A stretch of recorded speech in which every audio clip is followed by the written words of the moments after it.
Hi, this is Ryan Berg. I am, as you know, if you're going to this website, you probably have already figured out I'm running for the school board.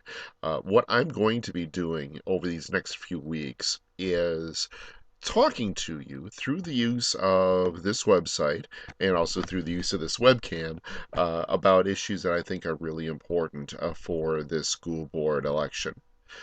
I intend on not necessarily live blogging, but during these important school board meetings that are taking place between now and April 3rd, I'm going to give you my take on some things. A lot of it is not going to be necessarily my opinion, but just questions that I think I would have asked if I were actually on the school board and given the opportunity to do so.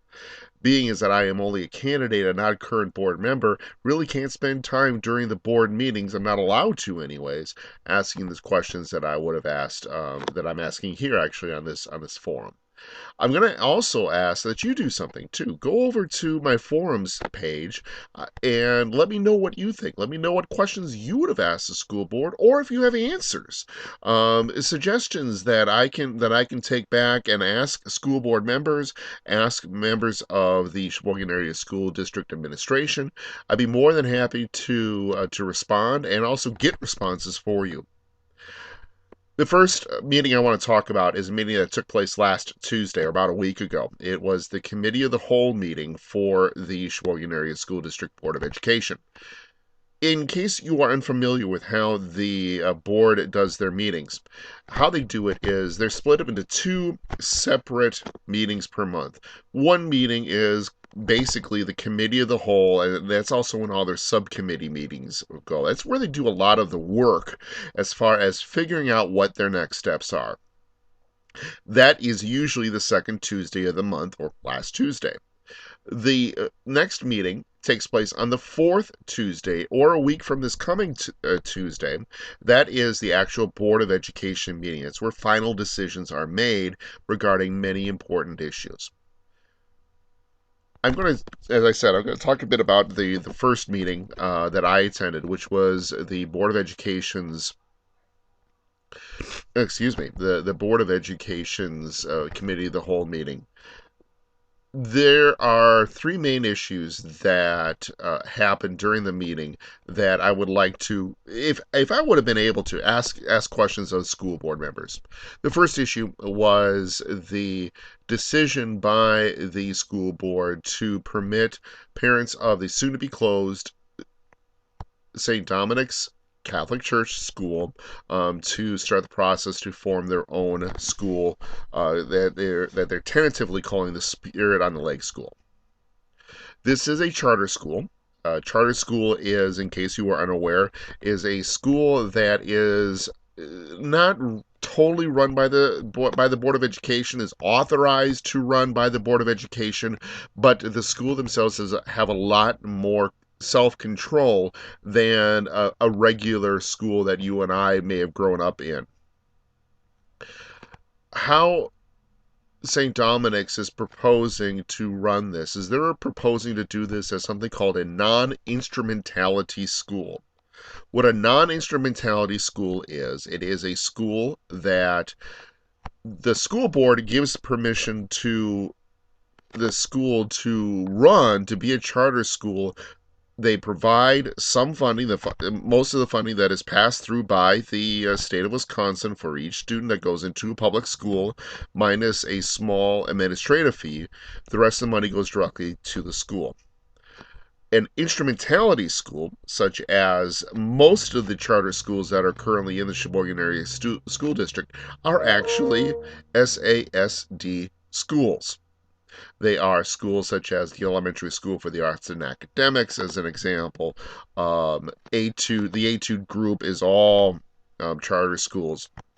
The main difference between an instrumentality school and a non-instrumentality school is that of funding.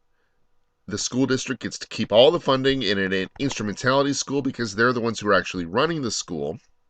And also, there are some issues regarding control as well too. Given that instrumentality schools are officially Sheboygan Area School District schools, the school board has a lot more control than non-instrumentality schools. A lot of the debate happened over funding with the charter school that the parents from St. Dominics are proposing. They understand that they're going to be running at a deficit for at least 3 years. That's because the funding for schools basically start up on a 3-year rolling average. The first year, you basically are at 1/3. Second third happens in the second year, and then you finally are fully funded by the state government after 3 years of consecutive enrollment. That is a concern. The concern that the school district had is what's going to happen if you don't make your money. What's going to happen if the board of the charter school does not meet their financial goals? Are we going to be on the hook for it? The one question that I would ask would be, why are we looking at doing this as a non-instrumentality school versus an instrumentality school? My thoughts on this are severalfold. First off, if you're doing this as an instrumentality school, then the school district and the school itself can keep all of the funding. There's no money that's going away for administrative fees, whereas for the non-instrumentality schools, a percentage does go to the school district and doesn't go directly to the students. The second is, by having an instrumentality school, you can possibly use school property. If there is empty schoolrooms in Central High, for example, we can use that, and that is money that we've already paid for those buildings. So there's no need to rent, no need to need to purchase facilities that we are currently already using or that are not being used but are available to the school. Whereas if you are a non-instrumentality school, you got to find a building, and buildings cost money. They cost money to rent, to own, to rehabilitate, and that is money that could very well be used to help pay teachers, help get more students involved, enrolled in the classes, instead of being used for bricks and mortar stuff. And my question would be, if we're going to be looking at paying for rent, or the board of the charter school is looking at paying for rent, why can't we have it as an instrumentality school and allow this school to use our facilities, and then they can turn around and use the money that would have been used for paying rent to actually go and educate the kids? The second issue that came up was that of the school lunch program.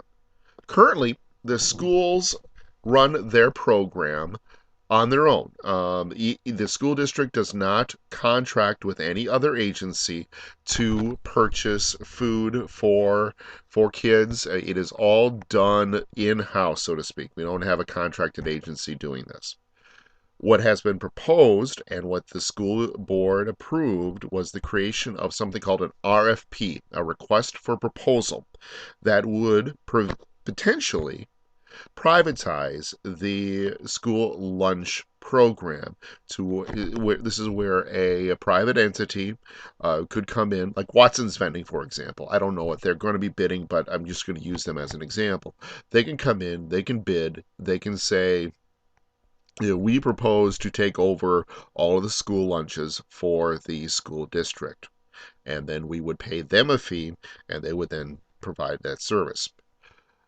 The reason that the school board has given for doing this is to encourage more healthier menu choices. There was nothing in the discussion that said at first that this is all about privatization and saving taxpayer money. My concern is, and my question would be, if this is solely about providing healthier menu options, why are we going outside to request for proposals to do this?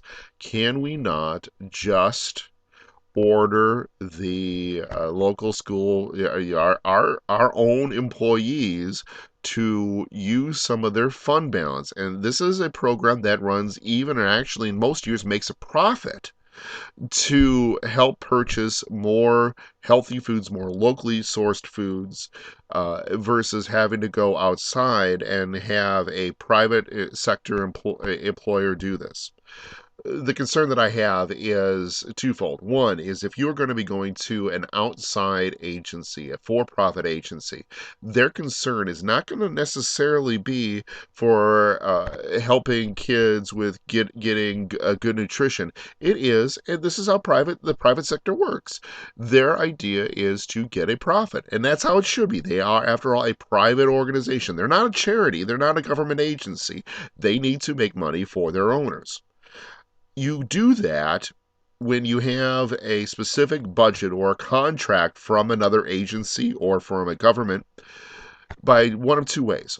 One is by controlling costs, and those costs can be controlled either by reducing the wages of those who work for you or finding cheaper food.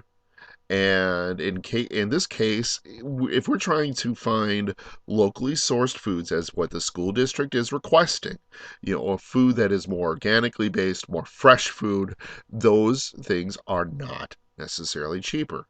So how I fear the company is going to be doing this, if a private company is selected, is they're going to be taking out of the wages of those who work for this company. It will be more the idea of paying people less and squeezing out profits based on the people that work there. The other issue that I have is that of control. One of the main issues that I have with privatization in general is that the moment you turn over something to another entity, whether it is a for-profit agency, another school district, that is, another government entity, is that you lose the ability to hire and fire, to have first say on what you want to do with a certain program. By hiring and firing people, you control how the program works. By making the decision on what services you want to provide without the interference of an outside agency, it is up to the school or the school board to make that final say. The moment you turn around and you say to a private agency, we want you to take over, we lose a lot of that control. If that private company wants to say, we're not making enough money, we're going to charge you more for school lunches automatically, which could very well happen based on the terms of any proposed request for proposal, we could be left holding the bag and basically paying for the profits, not necessarily to cover any losses, but actually paying for increased profits for these private entities, which is going to come out of our tax dollars. The third and final issue I want to talk about is that of the proposed employee handbooks. As you are mostly likely aware, we are in the stage where the contracts for most of the labor unions that are involved in the Sheboygan Area School District are expiring at the end of this year.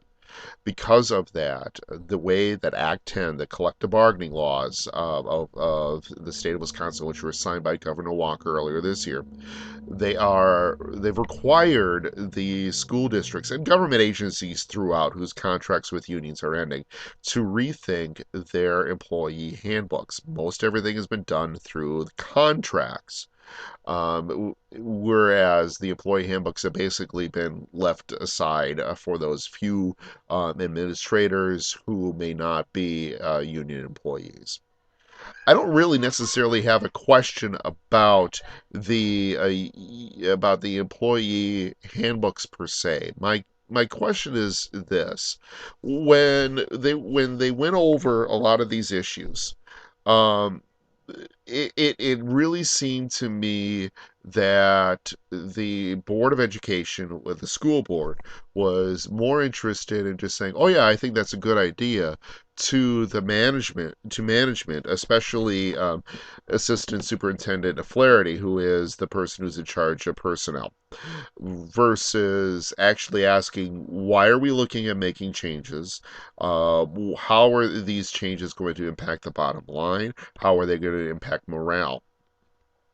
From what I have heard from some union officials, that Mr. Flaherty has made it very clear to the board that everything is going well, that everyone is in agreement.